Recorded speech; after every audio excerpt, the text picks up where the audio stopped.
For 3 years, I cooked 1,095 meals. I washed 2,190 sinkfuls of dishes. I mopped the floor more times than I could ever count. My in-laws praised me for being a good wife. My husband called me sensible. My sister-in-law treated me like her personal, unpaid private chef. She ordered meals, brought friends over, tossed her dirty laundry onto the floor, all in one seamless, thoughtless motion, without so much as a thank you. I opened my eyes every morning at 6, and I was still wiping down the stove at 11 at night. I was a wind-up toy, spinning in circles while an invisible whip cracked against my heels. What did I eat? Leftovers. How much sleep did I get? 5 hours. And what did I get in return? Half a bowl of rice lifted from my hands in front of my face. A silk dress tossed into the laundry basket for me to hand wash. A single text message that could commandeer my entire afternoon. I thought if I just endured it a little longer, if I became a good enough wife, a good enough sister-in-law, somebody would finally see me. Then that afternoon came. I was crouched on the bathroom floor, scrubbing the toilet, the fumes of the bleach stinging my eyes, when my phone screen lit up. A message from Jessica. Hey sis, I want sweet and sour ribs, garlic butter shrimp, and oyster sauce lettuce tonight. I stared at those words, the toilet brush still clutched in my hand, and I understood, with a clarity that hollowed me out, that I could not live the rest of my life like this. It was the moment the blindfold is pulled off a mule that has spent years walking in circles. I saw the endless, invisible ring I had been tracing, and I saw that it had no end. So I left. I dragged an old suitcase out of the closet and I walked out without looking back. On the 7th day after I left, my father-in-law called, screaming that I had no morals, no loyalty, no decency, that I was an ungrateful woman hiding at her mother's house. He demanded to know, who is going to cook dinner? I held the phone to my ear, and in a voice so calm it surprised even me, I said 5 words. 5 words that blew their world apart. 5 words that stripped the masks off every single one of them. And for the first time in 3 years, I felt what it was like to truly breathe. I was squatting on the bathroom floor, the toilet brush clenched in my hand. The screen of my phone glowed painfully bright in the dim corner.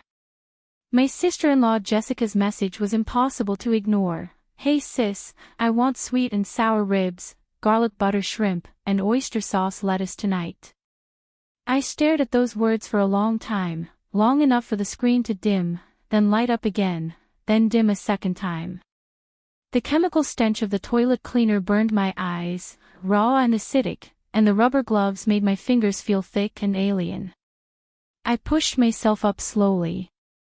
My knees cracked, a dry, brittle sound, and a sharp stab of numbness shot down my thigh from squatting too long.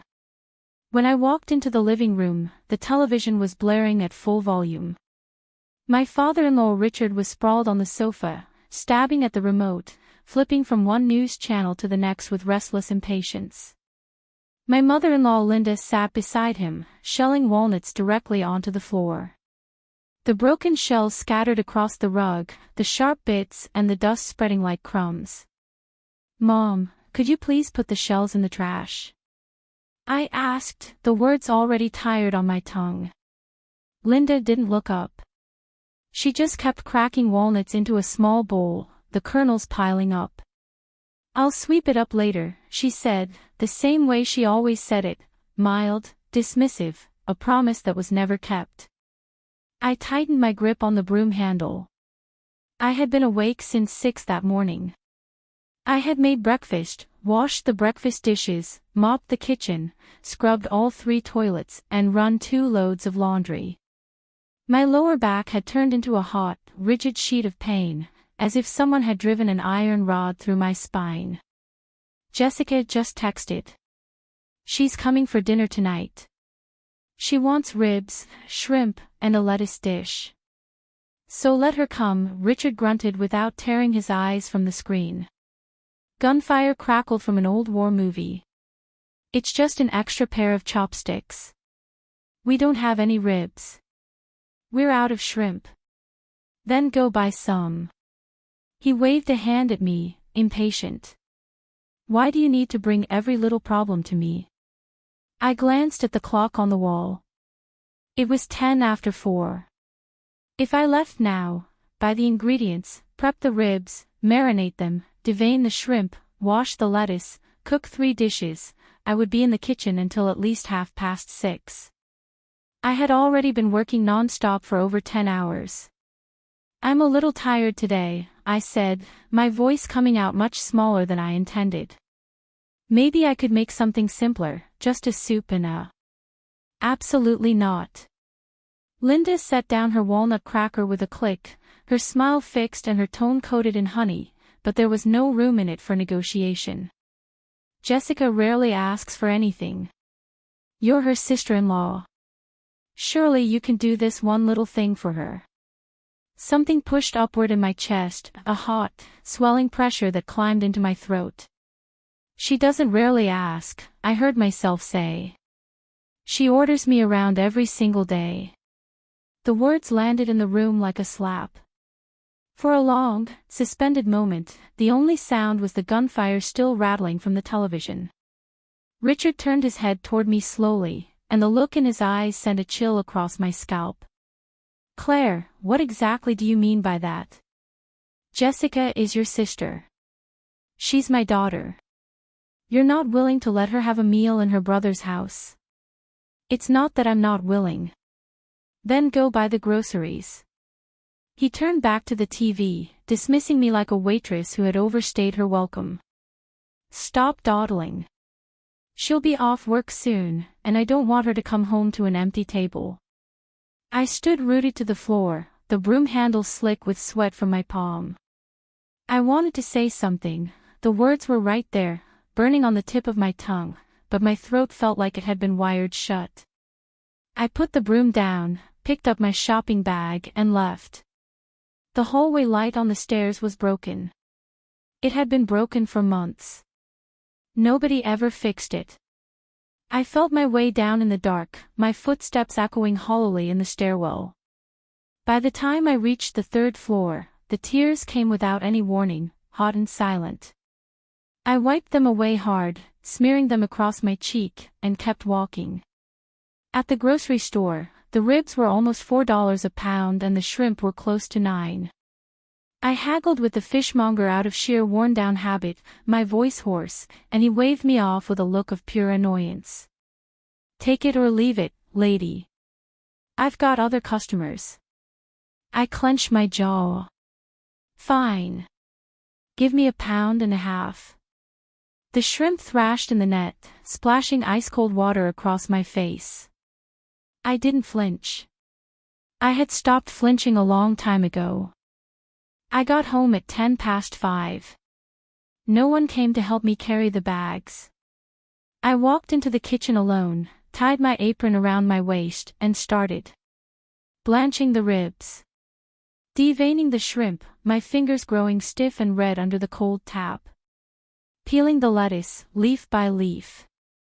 When the oil and the wok hit the right temperature, I tossed the sugar in to caramelize, and the moment the ribs hit the pan, a volcano of hot oil spat onto the back of my hand, raising an angry red welt. I flinched then, a quick, involuntary recoil, and then I kept stirring. The 3 dishes were finished by 6:30. I set the rice cooker to keep warm and called out that dinner was ready. Richard and Linda emerged from their bedroom. Jessica isn't here yet, Linda said. We'll wait. 10 minutes later, the doorbell rang. Jessica stood in the doorway, a vision of perfumed ease, a pale pink pencil skirt, a tiny leather purse, her hair freshly curled into expensive waves. Her makeup was flawless. She swept in on a cloud of strong perfume and didn't bother to change out of her heels, tracking faint smudges across the floor I had mopped that morning. God, I'm starving, she announced, dropping into a chair at the dining table. She surveyed the dishes, and her eyes lit up. Oh wow, all my favorites. You're the best, sis.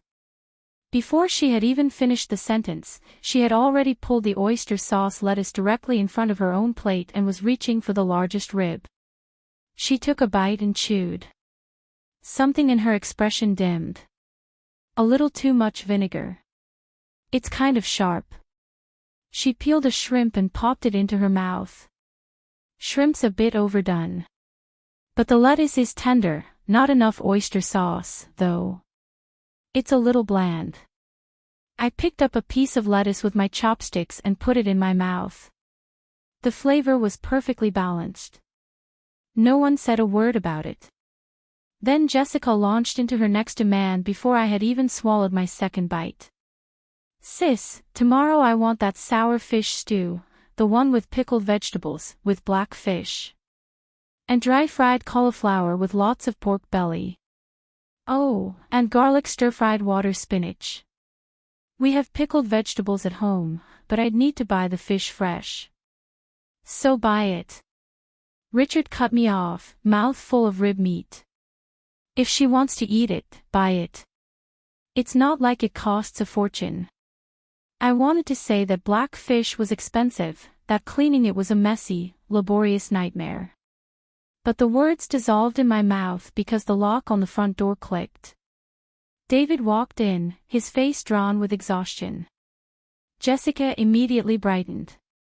David. Come eat. Your wife made your favorite ribs. He nodded, settled into the chair beside me, and started shoveling rice into his mouth. He ate with the speed of a man who hadn't seen food in days. Slow down, I said softly, and I placed a rib on his rice. He grunted in acknowledgement. He didn't lift his head. The meal unfolded the way it always did. Richard critiqued the seasoning. Linda kept piling food onto Jessica's plate. Jessica scrolled through her phone and snorted at a video. David ate, silent and fast, his face buried in his bowl. And no one, not one single person, looked at me. No one asked if I was tired. My rice bowl was empty. I stood up to get more, my legs aching. I opened the rice cooker. It was scraped clean. The very last scoop had been taken by David only moments earlier.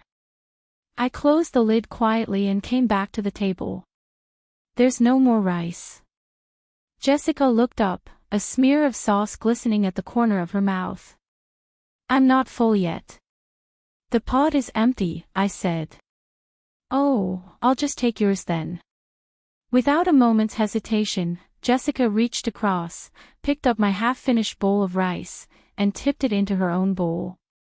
She started eating it, mouthful after mouthful, as if it were the most natural thing in the world. Why are you staring at me? She caught my gaze and grinned. You're not going to be petty about half a bowl of rice, are you? I don't even mind eating after you. Under the table, my fingers curled into my palms so hard I felt my nails break skin.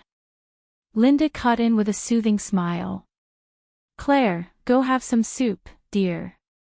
You work so hard, you should eat more. I pushed my chair back and walked into the kitchen. The soup pot held the dregs of a seaweed egg drop soup, long gone cold, a layer of congealed oil floating on the surface like pale wax. I ladled half a bowl and took a sip. It was too salty, so salty it made the inside of my cheeks sting. After dinner, Jessica wiped her mouth, stood up, and announced, I'm off. Movie with friends. At the door, she stopped and looked back. Oh, sis, my white silk dress is in the laundry basket. Hand wash it for me, okay? It's real silk, can't go in the machine. Also, my sheets need changing. Do it before I come back tomorrow. The door clicked shut. Her heels clicked away down the hall. I looked at the wreckage on the table, plate stacked, sauce dripped across the wood, chopsticks strewn everywhere. Claire, clean this up before it starts to smell, Linda said, rising from her chair and drifting off to water the plants on the balcony. I began clearing the table. My fingers, still sore from the shrimp shells, turned pale and bloodless where they gripped the edges of the plates. On my way to the kitchen, my toe caught the leg of a chair, and the pile of dishes in my hands clattered dangerously, the top plate sliding. My heart slammed against my ribs as I caught it just in time. "Careful," David said from the sofa, not looking up from his phone. I didn't answer. At the sink, I turned the hot water on too high. It scalded my hands, but I didn't adjust the temperature. I squeezed too much dish soap into the basin, and the foam swelled up over the rim, white and frothy and somehow obscene. I washed bowl after bowl after bowl. When I picked up the last plate, my fingers slipped, and it dropped into the sink with a brittle clatter, splitting in two. I stared at the jagged halves, then picked them out of the water and dropped them into the trash. One of the sharp edges sliced a thin line across my index finger. A bead of blood welled up. I didn't bother to bandage it.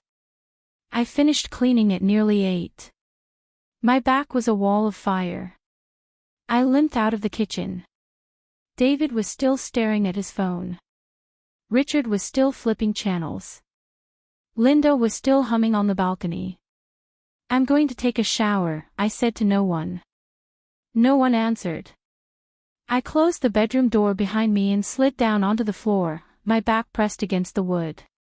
The tears came then, soundless and unrelenting, streaming down my face in hot, messy trails. Outside the door, the television thundered. I heard David laugh at something on his screen. Not one of them had any idea that I was on the other side of that door, falling apart on the floor. When I came out of the shower, David was lying in bed, phone still in hand. Without looking up, he said, "I heard you argued with Dad today. Mom told me. You made a fuss about Jessica coming for dinner." "I didn't make a fuss." "Forget it." He rolled onto his side, his back to me, a broad, mute wall of silence. "She's my sister. What's the big deal about her eating here?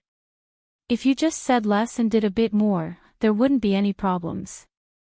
I stood there clutching my towel, water from my hair dripping cold onto my shoulders. I stared at the wide, unyielding expanse of his back. That back. The back I had been talking to for years. "David," I whispered, "what if I told you I'm really, really tired?" "Who isn't tired? You think my job isn't tiring? Overtime isn't tiring? You're at home. You do a little housework. You cook a few meals. What's so exhausting about that? Weren't you the one who chose to quit your job and take care of the family?" I opened my mouth. No sound came out. He was already breathing in the slow rhythm of sleep.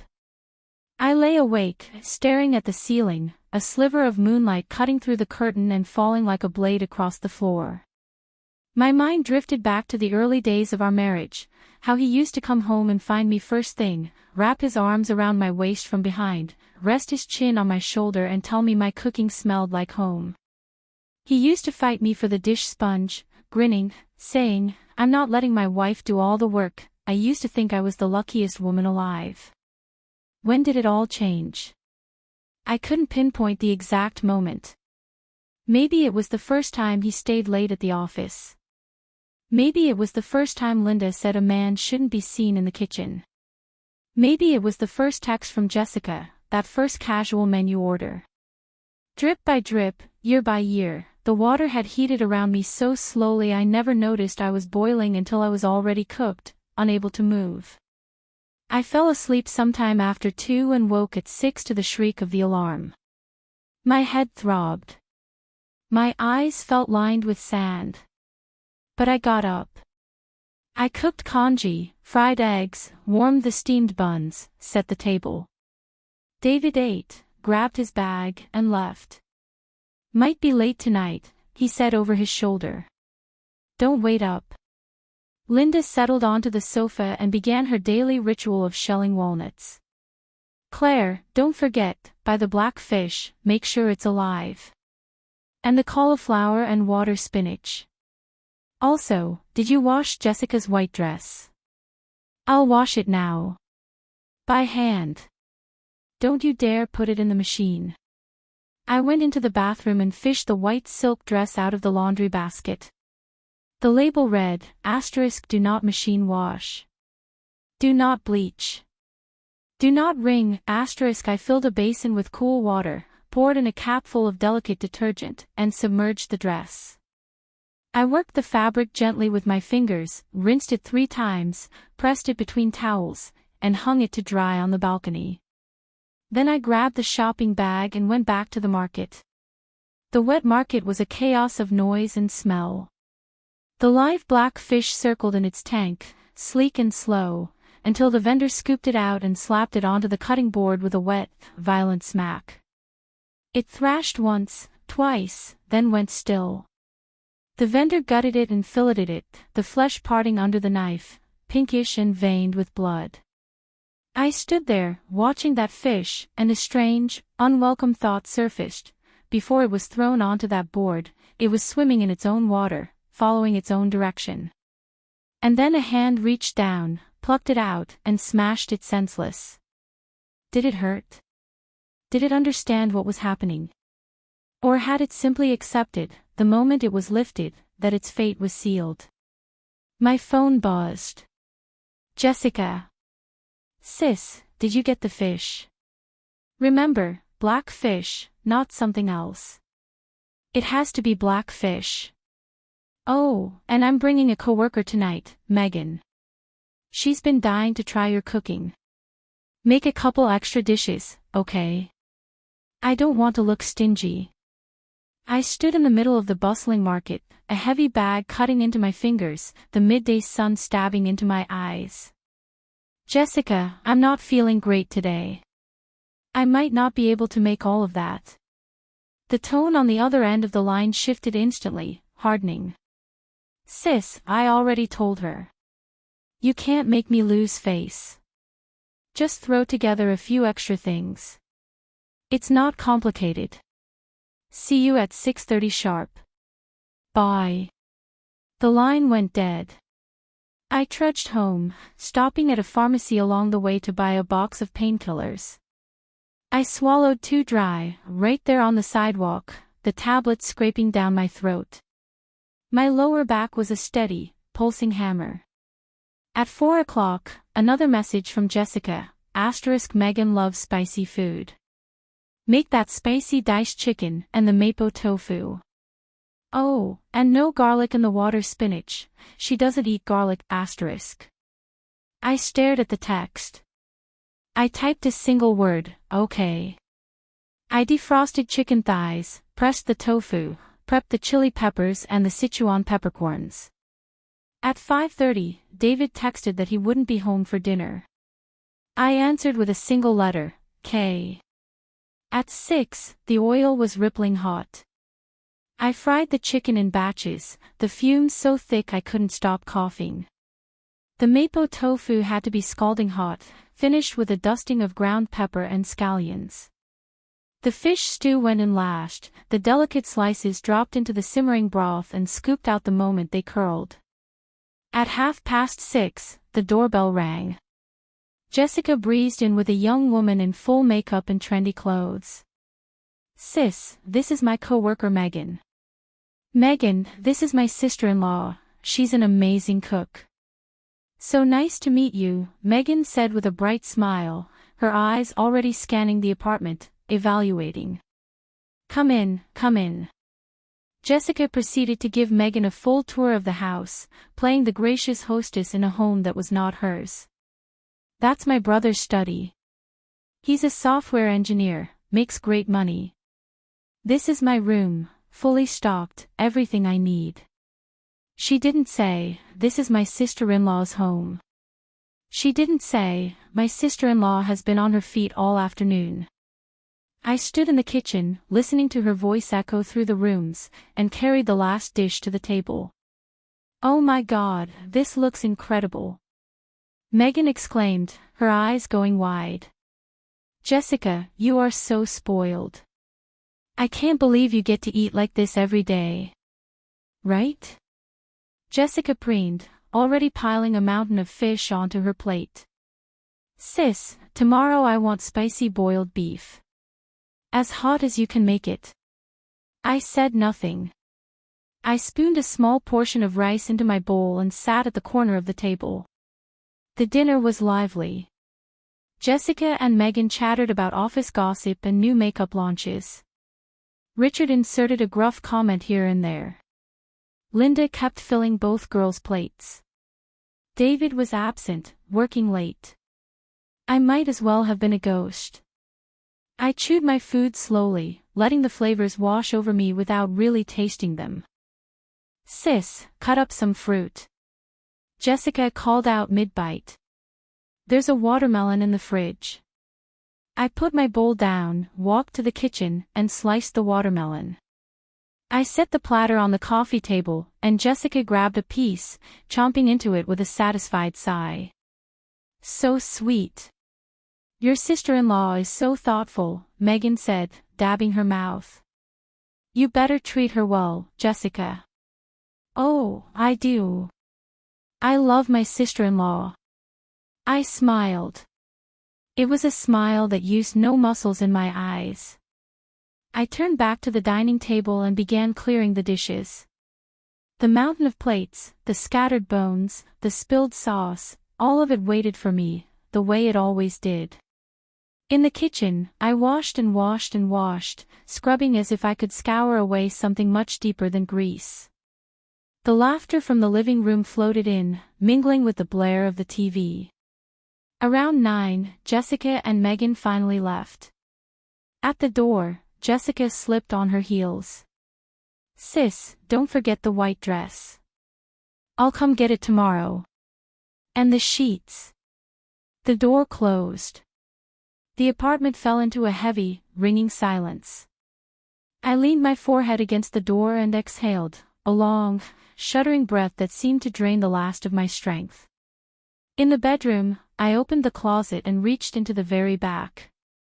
My fingers closed around an old gray suitcase, scuffed, a little frayed at the seams. It was the suitcase I had used before I got married.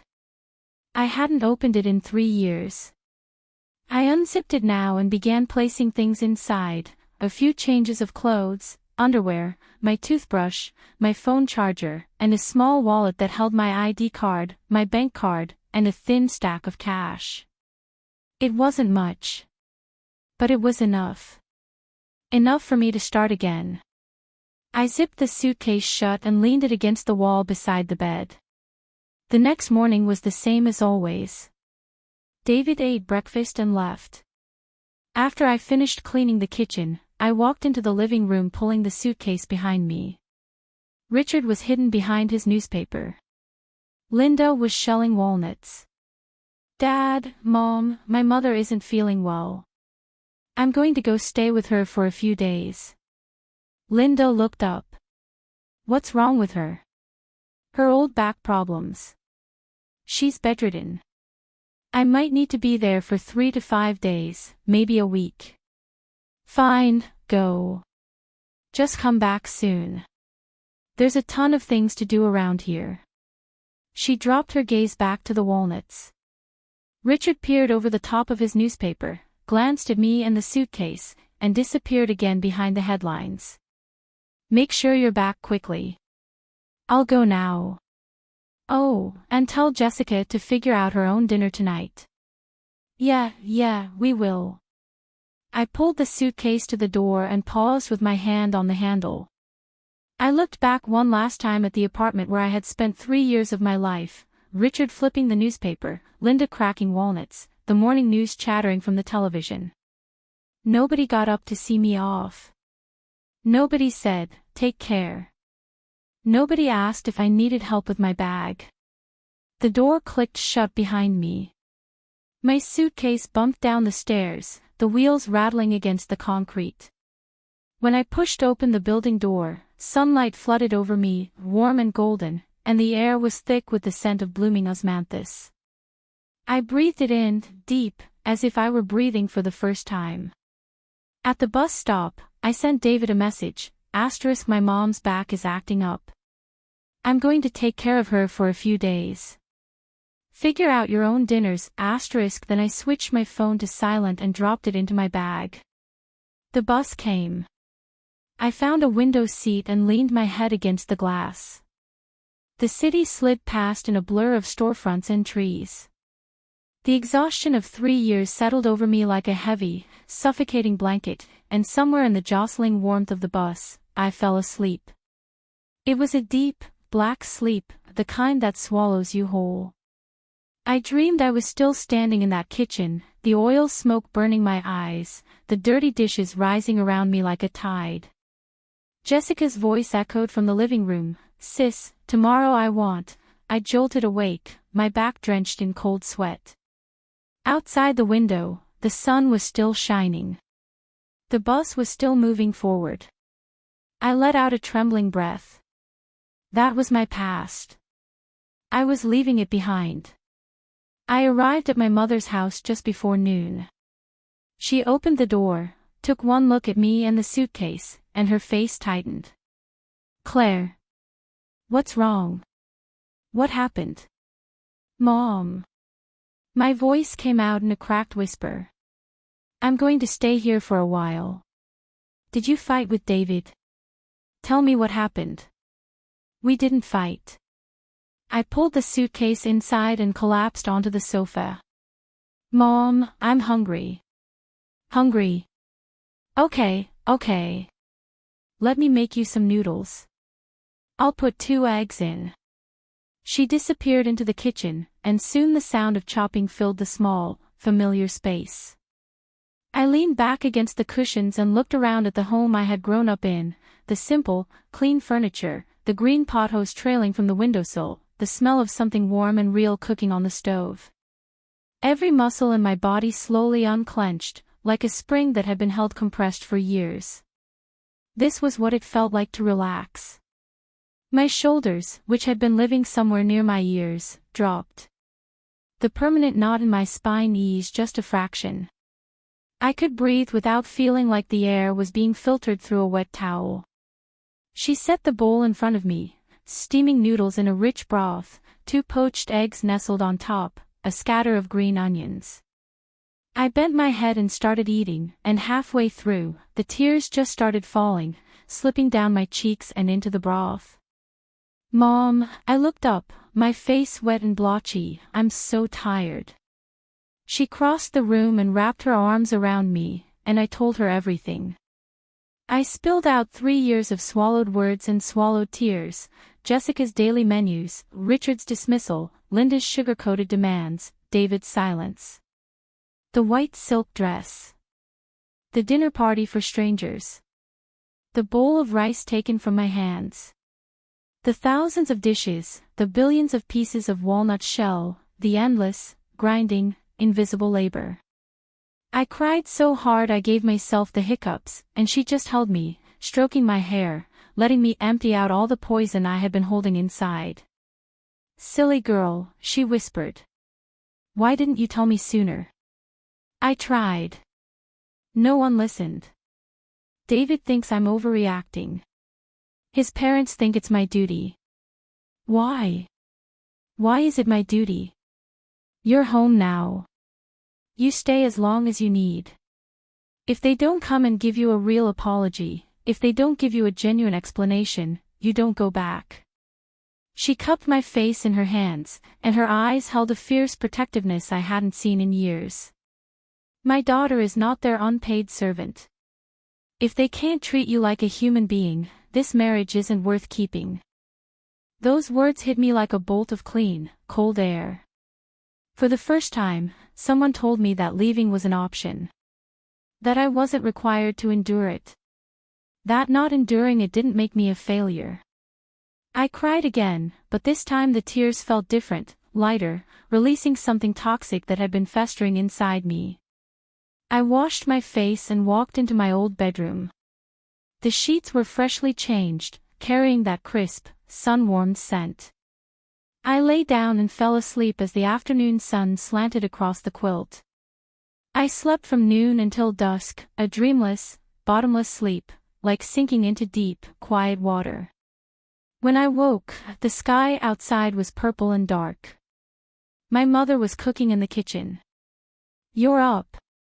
I made your favorites, sweet and sour ribs, braised fish." We sat down facing each other. No one ordered. No one complained. There was only the soft clink of chopsticks and the occasional quiet murmur. As I ate, my vision blurred with heat again, but I smiled through it. This was what a meal was supposed to feel like. This was what home was supposed to be. At a little past 9, my phone vibrated. "David." I hesitated, then answered. "Claire, how's your mom? Should I come over and check on her?" "No need. It's the same old back trouble. She just needs to rest for a few days." "So when are you coming back?" "The house is—" He paused, and I could hear the old impatience bleeding into his voice. "Jessica came for dinner and there was no food. She was starving. Mom tried to cook, but she couldn't eat it. Mom's at home. Let her cook. You know her cooking isn't as good as yours." The words came out before he could stop them. I laughed, a soft, soundless laugh in the dark. It wasn't me they missed. It was my labor. "David, I'm not your family's housekeeper. I never said you were a housekeeper." His voice spiked. "But you're the lady of the house. Isn't it natural for you to cook a meal?" "The lady of the house? What lady of the house gets daily menu orders from her sister-in-law, serves her sister-in-law's guests, washes her sister-in-law's dirty clothes, and changes her sister-in-law's sheets?" "David, I'm your wife, not your live-in maid." There was a long silence on the other end. Then, quieter, "I know you've been tired lately, but she's my little sister. Can't you just be a bit more understanding?" I've been understanding for 3 years. From her coming every day, to bringing colleagues, to demanding I iron her clothes and change her bedding, how much more understanding do I need to be? "So what do you want? You want me to ban her from the house?" "She's my flesh and blood. I'm not saying she can't come. I'm saying I'm exhausted, and I need to rest. That's all. You rest a few days, but what are we supposed to do in the meantime? There are other people in that house with 2 working hands." I hung up, turned the phone off, and tossed it onto the sofa. My mother came out with a plate of sliced apples. "Was that David?" he asked when I'm coming home. "Said no one's there to cook." My mother snorted. "So they can't survive without you?" "Apparently not." I picked up an apple slice. It was crisp and sweet. In 3 years at the Wilsons' house, I had never once sat in peace and eaten a piece of fruit without feeling like I was stealing time. Good. The more you endure, the more they take. The moment you stand firm, they realize you're not made of clay. "Mom, I'm scared. What if this fight breaks everything?" A home isn't held together by one person's suffering. If you're the only one holding it up, it's going to collapse eventually. Standing up for yourself now might be the only thing that saves this marriage. If he understands, he'll change. If he doesn't, she paused. Then a marriage like that isn't worth saving. You're 28 years old. Your whole life is ahead of you. Don't throw it away on a dead branch. I leaned my head on her shoulder. Outside the window, the moon was full and bright. 28 years old. My mother was right. My life was still ahead of me. I made a quiet decision in the darkness. Whether David came for me or not, I was going to find a job. I was going to have my own income, my own life, my own unshakable footing. I would never again live hand to mouth, asking for permission to buy a fish, ground down under the weight of someone else's expectations. What I didn't know then was that, from the very first day I left, the Wilson household had begun its spectacular, chaotic collapse. Day 1, Jessica arrived to a cold, dark kitchen. She threw a fit. "Where's Claire? Why is there no food? Linda tried to cook. The pork was black as charcoal, the vegetables so salty they were inedible, and the rice was a watery porridge. Jessica took 2 bites, slammed her chopsticks on the table, and ordered takeout. The takeout was greasy and cold. Day 2, Jessica ate out. Day 3, she complained the food was expensive and disgusting. Day 4, the laundry piled up, the floors grew a sticky film of dust, the coffee table disappeared under snack debris and unwashed cups. Her white silk dress was still in the laundry basket, beginning to smell. A yellowed sweat stain had set into the fabric. "My dress," she shrieked. "Who's going to wash my dress if Claire isn't here?" Day 5, Jessica's plan to host friends was ruined. She had to call and cancel. "Sorry, my sister-in-law's out of town," her friend laughed. "Jess, you can't even put a meal together without your sister-in-law." Jessica's face flushed with humiliation. She hung up and threw her phone onto the bed. Day 6, the apartment began to stink. The trash overflowed. The kitchen sink was filled with greasy, mold-furred dishes. The toilet bowls developed a visible ring of grime. Richard came home, gagged at the smell, and reluctantly pulled on rubber gloves to scrub the toilet. He gave up after 3 minutes, retching. Day 7, the explosion. David came home early and found the living room looking like it had been hit by a bomb. Jessica was lying on the couch, dropping potato chip crumbs onto the floor. Days-old instant noodle containers sat on the table, the broth inside congealed into a solid jelly. In the kitchen, the oil stains on the stove were thick enough to carve. The laundry on the balcony had grown into a small mountain. The white silk dress lay crumpled on the floor with a shoe print stamped across it. "It's been a week," David roared. "What is wrong with this house?" "Don't yell at me," Jessica said, sitting up. "I didn't make this mess." "Then clean it up." "I worked all day. I'm exhausted. Besides, this isn't even my house, why should I clean it?" David's jaw clenched so hard he thought his teeth might crack. Richard stormed out of the bedroom, his face purple. "What is all this noise? Your wife takes off to her mother's house and leaves us in this pigsty. Her mother is sick." "Sick?" Richard barked. "It's been 7 days. Is her mother paralyzed? She's doing this on purpose. She's punishing us." "Exactly." Jessica's voice pitched high and shrill. "So what if she cooked a few meals? She lives in our house, eats our food, is doing a little housework going to kill her?" "Enough." David slammed his fist onto the coffee table. The silence that followed was suffocating. Linda shuffled in from the kitchen holding a plate of charred, unidentifiable greens. Her eyes were red. "Dinner's ready. You expect us to eat that?" Jessica stared at the blackened mess. "If you don't like it, cook it yourself." Linda's voice suddenly cracked open, raw and furious. She slammed the plate down and the tears spilled over. "When your sister-in-law was here, you picked at every single dish. You complained the vinegar was too much, the shrimp was too tough. Now she's gone, and I'm cooking, and you still complain. So I'm supposed to wait on all of you hand and foot and never say a word. She's been gone for 7 days, and not one of you lifted a finger. You just sit there, waiting to be fed like a bunch of babies." Richard slammed his palm on the table. "Call her. Call Claire right now and tell her to get back here. She doesn't call the shots in this family." The call was placed on speakerphone.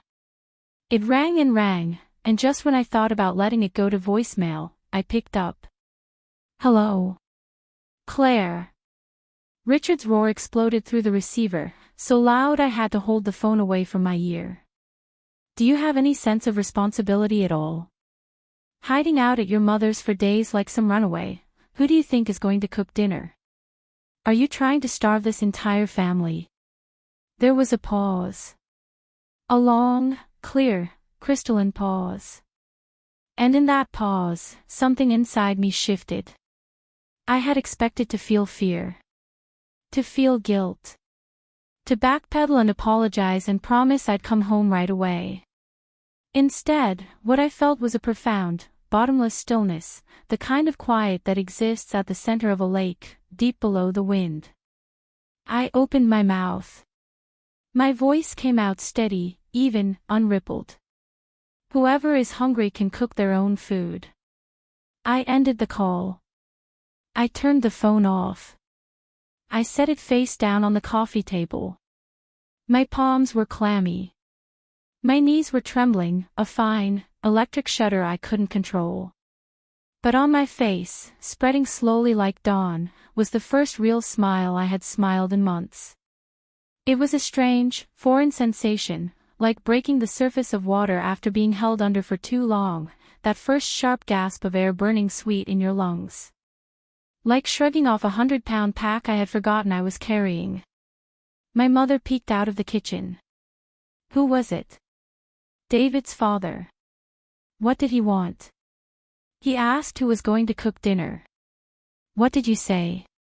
I said, whoever's hungry can cook their own food. My mother blinked.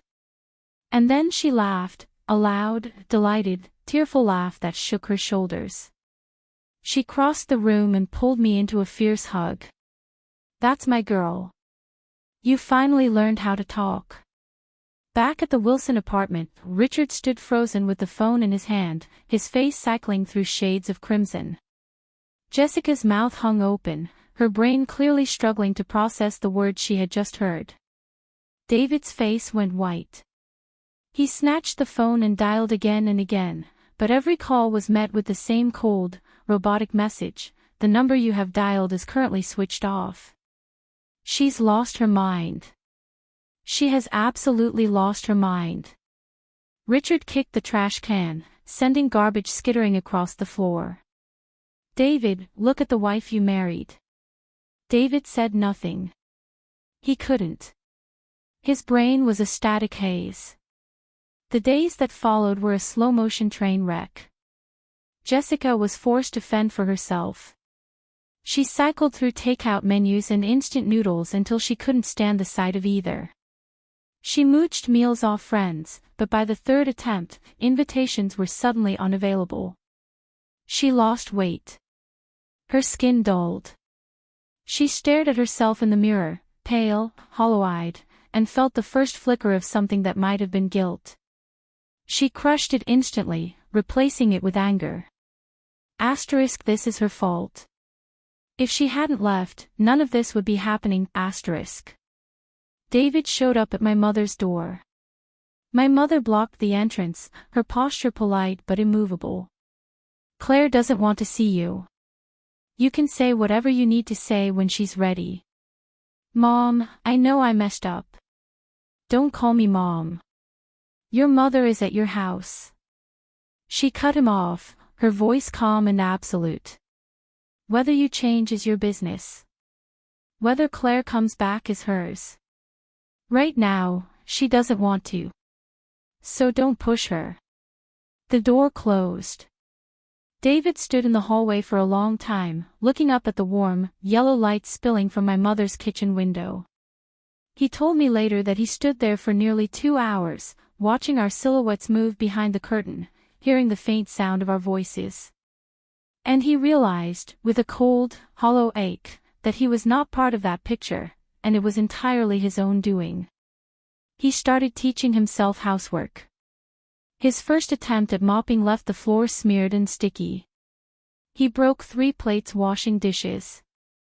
He turned an entire load of white laundry pink. Richard watched him with open contempt. A grown man doing women's work. Pathetic. Why don't you just go drag your wife home? David ignored him and kept scrubbing. Sweat dripped off his forehead and onto the floor, and in that moment, a sudden, piercing thought struck him. Claire did this every single day. For 3 years, he did the math in his head. 1,095 days. How many floors? How many dishes? How many meals? And he had never once said thank you. 2 weeks later, I turned my phone back on. I called David. Let's talk. On the phone. Yes. Yes, of course. Tell me what you need. First, Jessica can come over twice a week, max. She gives advance notice. No ordering specific dishes. No bringing guests. Second, the housework gets divided, you, me, your parents, everyone does their share. Third, family decisions are discussed. Your father doesn't get to dictate terms. Fourth, I get my own time and my own space. And fifth, I took a breath. I'm going back to work. I'm going to have my own income. I'm done being dependent. The first one, could we maybe? David, I cut him off, and my voice was a knife. She came every single day. This is my home, not her cafeteria and not her hotel. If you can't handle this, then there's nothing left to discuss. He was silent. Then, quietly, no. No, I can handle it. I'll talk to her. You have 1 month. If you can manage this for 1 month, I'll consider coming back. If not, we don't need to keep talking. A month. David took a deep breath. He started with Jessica. She cried, she raged, she accused him of abandoning her. Twice a week. And I can't even say what I want to eat. Are you trying to cut me out of the family? I'm trying to teach you how to respect people, he said, quieter than she'd ever heard him. Put yourself in her shoes for 1 second. If you were married and your sister-in-law came to your house every day, ordered food, brought guests, threw her dirty clothes at you, demanded you iron her dresses and change her sheets, how would you feel? Jessica opened her mouth, and nothing came out. She isn't the maid. She's my wife. She's the lady of this house. You respect her, or you don't come here anymore. I'm sorry, Jessica whispered, and the tears were real this time. I was wrong. Then came his parents. He cornered Richard and asked him one single question, Dad, if Mom went to Uncle's house every day, ordered meals, brought her friends, and tossed her dirty laundry at Aunt's face, what would you think? Richard's jaw worked. His face darkened, then reddened, then deflated. Fine. I get it. The words were gruff, ground out like gravel. Getting it isn't enough. From now on, the housework is divided 4 ways. Mom cooks and grocery shops. You mop and take out the trash. I wash dishes and laundry. When Claire comes back, she only does light cleaning. Nothing else. A grown man like you mopping floors, Linda began, but David cut her off without looking away from his father. Grown men don't need clean floors to live on. Richard held his gaze, and something silent passed between them. Then he gave a single, stiff nod. Over the next month, the Wilson household transformed in ways none of them could have predicted. Jessica came exactly twice a week, always with a text beforehand, and she helped set the table and clear the plates. Once, she even washed the dishes unprompted. She did a terrible job, and David had to redo them, but the act itself was enormous. Richard learned to mop.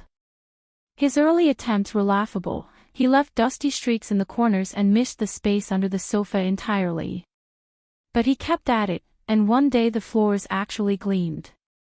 Linda's cooking improved from dangerous to edible, and she even learned a few new recipes. David mastered the washing machine and the dishwasher. He learned to separate darks and lights, wool and cotton, air dry and tumble dry, skills I had performed every day for 3 years while he never once noticed. He sent me daily updates, * dad mopped today. Still missed the corners, but better, ** mom's braised pork wasn't burnt. It was a little salty, but we ate it. Jessica brought a fruit basket and took the trash down without being asked. I did a load of laundry and nothing turned pink. I rarely replied, maybe a single letter once in a while. I was watching. I was waiting. Not for a performance, but for a change that was real and deep and would last after I walked back through the door. When the month ended, David called me, his voice tight with nerves. "Claire, I think we're ready. Will you come?" The next evening, I stood outside the apartment door. I was wearing a cream-colored dress I'd bought for myself, my face lightly made up, my eyes brighter than they'd been in years. In my hand was the same gray suitcase I'd pulled out a month ago.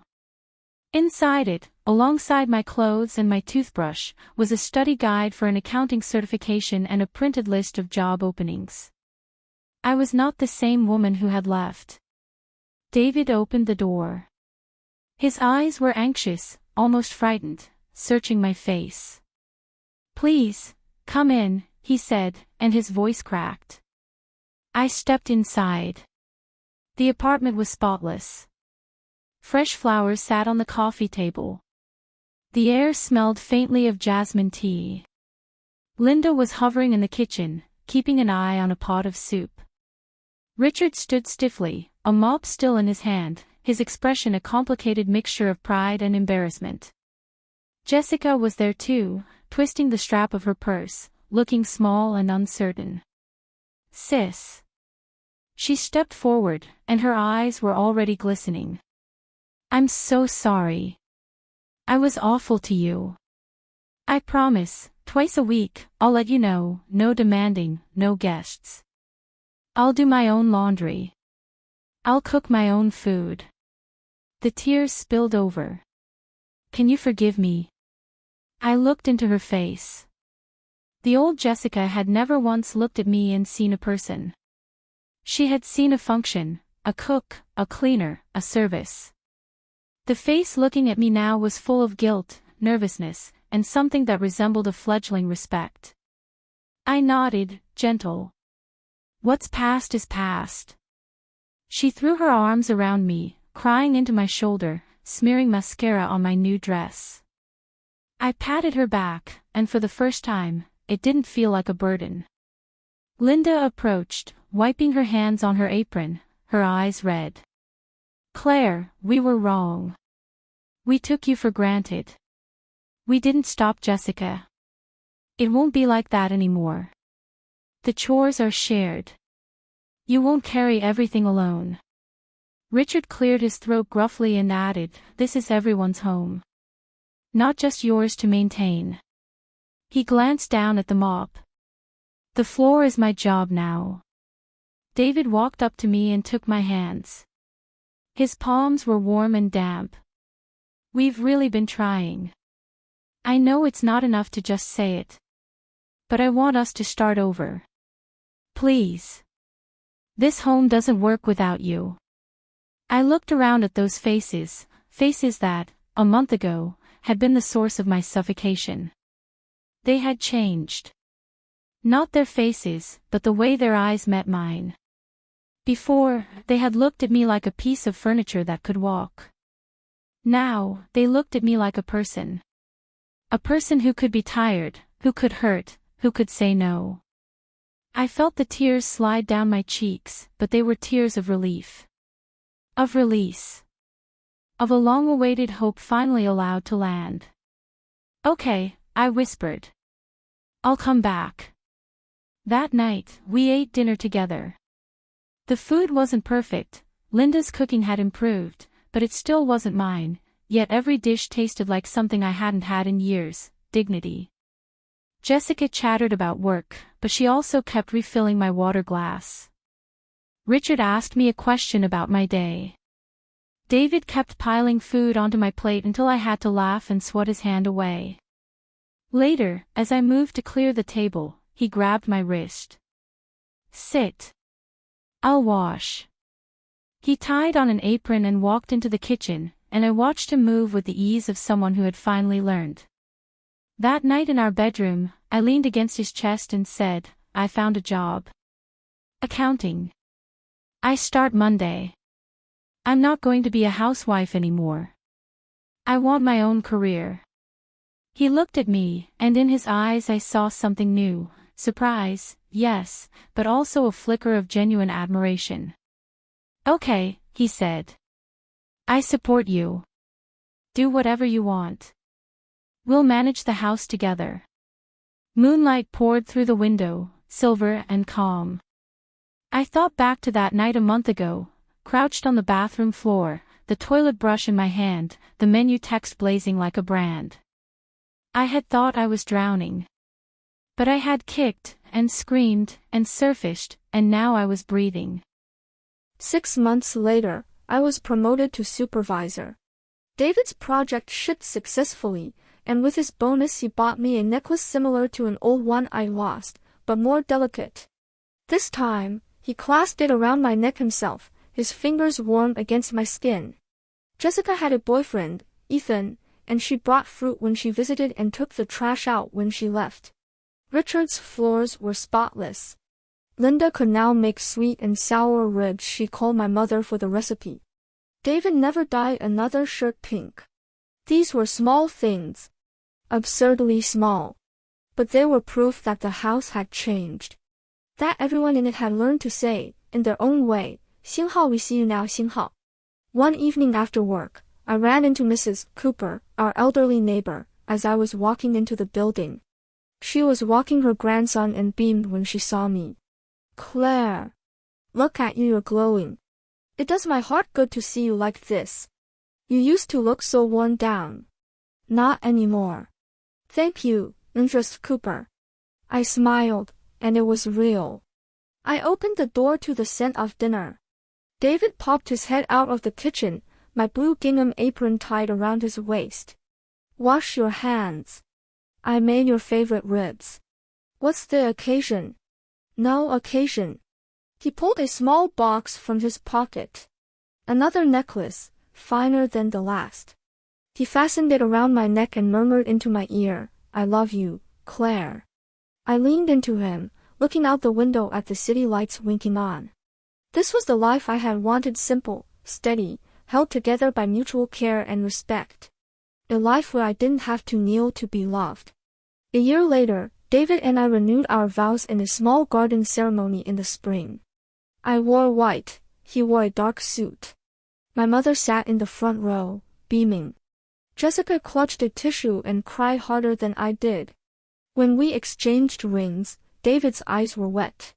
Claire, he said, his voice thick, thank you for giving me another chance.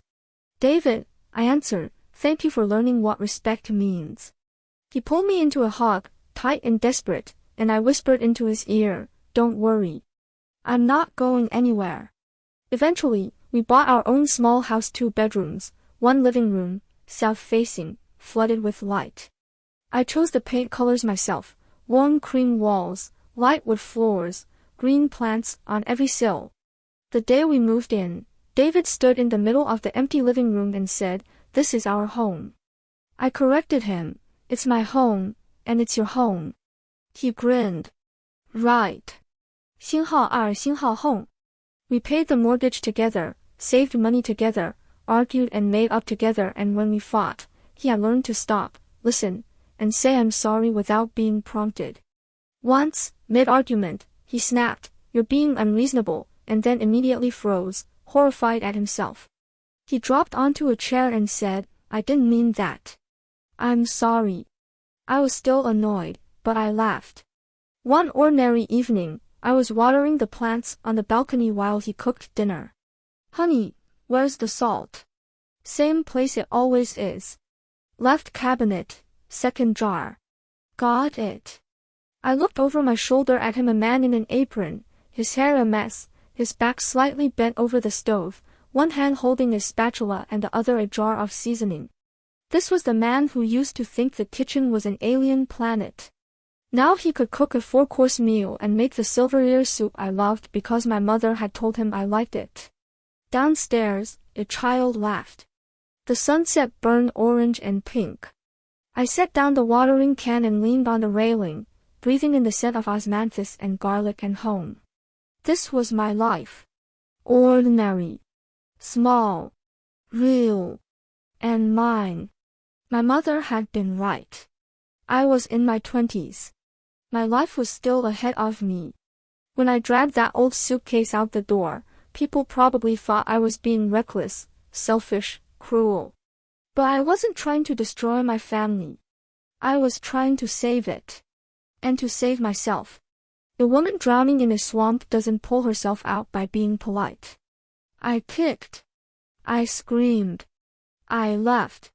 And only then did the people around me realize that the swamp existed because everyone had been standing in it, and no one had thought to offer a hand. Now the swamp had drained. The ground was solid. Not because of me alone, because everyone, finally, had started to fill it in. That was enough. My life. My choice. My home. 3 sentences I could finally say without flinching. The first weekend in the new house, Jessica came to visit with Ethan. She carried 2 huge bags, one filled with fruit and a bottle of wine, and the other, I discovered, held a set of high-end German kitchen knives. "Sis, this is for you," she said, a little awkwardly. "I know the old ones were so dull. Your hands must have hurt every time you chopped. I saw these at the mall and thought of you." I pulled out the chef's knife. The blade gleamed under the kitchen lights, sharp and perfectly weighted. I thought of the old knife, the handle loose, the edge so blunt I had to saw through meat. I'd used it for 3 years. It had never occurred to me to replace it, and it had never occurred to anyone else to do it for me. "Thank you," I said, and she blushed to the roots of her hair. Ethan was a soft-spoken young man with glasses and gentle hands. He set the table without being asked. When Jessica started to help him, he said, "Sit. I've got it." She shot me a sly, proud glance. "I trained him," she whispered. "Pretty good, right?" "Better than I could have done," I said, and she laughed. Halfway through dinner, Jessica put down her glass and cleared her throat. "We have an announcement." She looked at Ethan, and he squeezed her hand. "We're engaged." Linda burst into tears and threw her arms around Jessica. Richard, for the first time I could remember, put down his drink and clapped Ethan on the shoulder, saying "good man" 3 times in a row. David shook Ethan's hand, and within minutes the 2 software engineers had wandered into an impenetrable discussion about code, which was its own kind of blessing. Jessica approached me later, holding a glass of wine. "Sis, I want to make a toast." "To what?" She paused, and her voice wobbled. "To you. For teaching me how to be a decent human being." I blinked. "What do you mean?" "Before, I thought everything you did was just your job. Cook a meal. That's what a sister-in-law does. Wash a dress. You're at home anyway, what's the big deal? I never thought you got tired. I never thought you had dreams. I just thought you were there." Her eyes shimmered. "Then you left, and I had to live without you for a week. I ate garbage. I wore dirty clothes. The house smelled like a landfill. And I realized that everything you did, you were doing 星号 for 星号me. And I never once said thank you." She took a shaky breath. "Then my brother talked to me. Imagine if your sister-in-law did this to you," and I got angry, but I didn't really get it. Until one day, Ethan's sister came over. She sat on my couch, ordered me to make specific dishes, and then handed me her coat to iron. And I nearly lost my mind.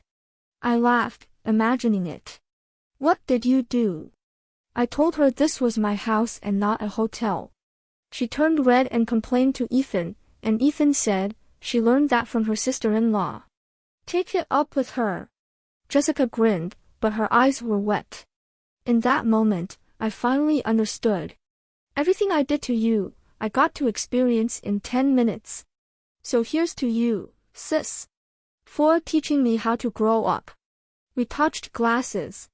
The wine was dry and a little tart, but the aftertaste was sweet. "You taught me something too," I said. "What could I possibly teach you?" "That people can change. If they want to." Her face crumpled, and she nodded, unable to speak. Later that night, after they had gone, David and I stood on the balcony. The autumn air was cool and fragrant. He wrapped an arm around me, and I rested my head on his shoulder. "Why do people change?" I asked. He thought about it for a long moment. "Because they lose something. Because they understand what pain is." "Did it hurt?" "Yes," he said, his voice low. "The 7 days you were gone were the worst of my life. Not because of the mess, or the food. Because I lay in that empty bed every night thinking you might never come back. That pain was worse than any overtime, any deadline." I didn't say anything. I just leaned into him harder. "Claire," he said, formal and careful, "I used to think loving you meant providing for you money, a house, letting you stay home. I know now that wasn't love. That was keeping you in a cage. Real love is opening the door and watching you fly, and making sure you have a place to land when you get tired." I tilted my head up. The moonlight traced the fine lines around his eyes. He looked older, but his gaze was still the same earnest, a little awkward, trying so hard. "Did you read that somewhere?" He flushed. "Maybe. I read a book called 𝐃𝐄𝐒𝐂𝐑𝐈𝐏𝐿, How to Be a Good Husband, 𝐃𝐄𝐒𝐂𝐑𝐈𝐏𝐿. I took notes." I burst out laughing so hard I nearly tipped over the railing. He clapped a hand over my mouth, mortified. "Stop laughing. I'm serious. I read it 3 times and made a list." "Let me see it." "Absolutely not. Let me see it, David." The list was in a black notebook. Item 1. 𝐃𝐄𝐒𝐂𝐑𝐈𝐏, listen to everything she says. Do not interrupt 𝐃𝐄𝐒𝐒𝐑𝐈𝐏. Item 2. 𝐃𝐄𝐒𝐒, when she is tired, take over. Do not ask, "Do you need help?" Just do it. 𝐃𝐄𝐒𝐒𝐑𝐈𝐏. 3. 𝐃𝐄𝐒𝐒, when she is angry, do not explain. Hug her. Apologize. Explain later. 𝐃𝐄𝐒𝐒. 4. 𝐃𝐄𝐒, compliment the food. Compliment the dress. Compliment her efforts first, then offer suggestions. 𝐃𝐄𝐒, 20 items in total, written in his cramped, awkward handwriting, several scratched out and rewritten. At the bottom of the last page, he had written, 𝐃𝐄𝐒 core principle, she is not your mother, not your sister, not your maid. She is your wife.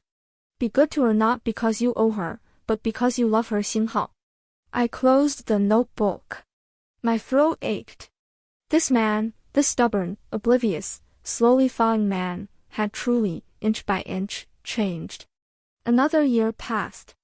I found out I was pregnant.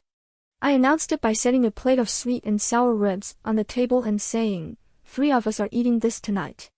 David froze, his chopsticks halfway to his mouth. Then he exploded out of his chair and nearly knocked the ribs onto the floor. "Really? Are you serious? You're sure?" I told him I'd taken 3 tests and been to the doctor. He sprinted onto the balcony and yelled, "I'm going to be a dad." So loudly the neighbor across the street opened his window and shouted, "Congratulations, BRO." Richard and Linda moved into a rental apartment in our neighborhood to help. I was nervous. Old patterns die hard, but they were different. Linda brought me soup every single day for 9 months, chicken and red date, pork rib and yam, fish and tofu. I couldn't finish it all, so I shared with my coworkers, who declared her soup the best they'd ever tasted. "Your mother-in-law could open a restaurant," they said. I told them she used to burn vegetables. No one believed me. Richard appointed himself the guardian of all heavy objects. Once he saw me reaching for a ream of printer paper and nearly threw himself across the room. "Put that down. I'll carry it." His back wasn't great, and he walked a little stiffly, but he never complained. Jessica bought enough baby supplies for the first 3 years and then enrolled in a newborn care course. She graduated with a certificate, which she had framed and hung on our wall. David looked at it every day and shook his head in disbelief. My little sister, who used to not even change her own sheets, is now a certified baby expert. The night before my due date, I lay in the hospital bed with David holding my hand. My mother was in the waiting room. Jessica had sent a text, "𝐃𝐄𝐒, you're the bravest woman I know. Go get sis." 紧绷的二头肌，紧绷的二头肌，紧绷的二头肌，紧绷的二头肌，紧绷的二头肌星号。When they wheeled me into the delivery room, I had a moment of perfect, suspended clarity. I thought of that afternoon on the bathroom floor, the bleach burning my eyes, my body aching, my heart a hollow shell. I thought of the woman I used to be kneeling, silent, invisible. And I realized the change hadn't started when they changed. It had started when I dragged that suitcase out the door, when I kicked down the bars of my own cage and refused to live inside them anymore. They had followed me out, one by one, into the light. Our daughter was born at dawn. 6 pounds, 6 ounces. David held her with trembling hands, his face wet with tears. She looks like you, he whispered. She has your eyes, I said. See the crease in the lids? We stared at her for an hour, this tiny, wrinkled, furious little creature, and neither of us wanted to put her down. We named her Lily. 星号 Lily 星号, because it sounded like promise, and because we had finally learned to keep ours. Richard held his granddaughter with the same trembling reverence. Linda hovered, frantic. Support her head. Her head. Do you even remember how to hold a baby? He snapped. I raised David, didn't I? Then he looked down at the tiny face and his voice melted into something I had never heard before. Hello, little one. I'm your grandpa. Jessica took her turn and, with the utmost solemnity, informed Lily, your auntie used to be a terrible person. She was mean to your mommy. Don't be like me, okay? Be good to your mommy. Lily, of course, was fast asleep, but I think the universe took note. After my maternity leave, I went back to work. David arranged to work from home, and I would come back in the evenings to find him with Lily strapped to his chest in a baby carrier, one hand typing code and the other patting her back, humming off-key lullabies. Today's bug report, he'd announce. She leaked 3 times, cried 5, and threw up on my keyboard once. My productivity is down 60%. Hard day. I'd ask, taking her from him. Hardest, he admitted. But not as hard as what you used to do. Every single day. Without anyone noticing. He looked at me, his expression suddenly serious. I owe you 1,000 thank yous. I'm going to spend the rest of my life saying them. One night, when Lily was finally asleep, I pulled a chair next to her crib and watched her breathe. Her lashes were dark and long against her cheeks. Her fists were clenched, as if even in sleep she was ready to fight the world. I gently unfurled one of her tiny hands and slipped my finger into her palm. Her fingers closed around it instantly, impossibly small, impossibly strong. Don't worry, I whispered to her. Mommy will never let anyone make you feel small. I'll teach you to be kind, and I'll teach you to be fierce. I'll teach you that taking care of others is beautiful, but taking care of yourself is not selfish. It took me a long time to learn that. When you're older, I'll tell you the whole story. She made a soft, snuffling sound and turned her head. Through the window, the insects sang in the dark. From the bedroom came the gentle, steady rhythm of David's breathing. On the nightstand, a cup of red date tea, still faintly warm, that Linda had made before she left. In the freezer, a tray of Jessica's lumpy but earnest dumplings. On the balcony, a row of Lily's tiny dresses, washed by Richard and clipped up with meticulous care. I sat there in the quiet and thought, 星号 this. This is what a home is supposed to be, 星号, not one person carrying the weight of everyone else, but every person showing up, in their own way, to carry it together. The cooking, the sweeping, the mopping, the soup. The permission to say I'm tired, and the hands that reach out to take over. The permission to cry, and the arms that hold you until you're done. The permission to make mistakes, and the words that say I forgive you. Years later, when someone asks me what I said on that phone call, the 5 words that changed everything, I tell them the truth. 星号 whoever is hungry can cook their own food, 星号. They laugh. They ask how I dared. And I say, when you have endured 3 years of making over 2,000 meals and you can't even keep half a bowl of rice, when your hands are raw from dish soap and your back is a permanent knot of fire and you fall asleep on public buses from sheer bone-deep exhaustion, when you discover that in a place called home, you have become invisible, your labor taken for granted, your pain dismissed as drama, your exhaustion mistaken for laziness, when you have lived all of that and then one day realize you have lost the ability to say 幸好 no 幸好, you don't find the courage. The courage finds you. I wasn't born a rebel. I used to be the softest, the most accommodating, the one who swallowed everything. But softness and silence don't buy respect. Respect has to be claimed. The way you claim it is by standing up, walking out, and pulling the door shut behind you. And then you tell the people who have spent years consuming your labor that from this day forward, your work is no longer free. The sound of that door closing was the loudest thing I had ever heard. Because it wasn't just the door to an apartment. It was the door to the abyss, the one I had been circling for years. And I was the one who finally pulled it shut.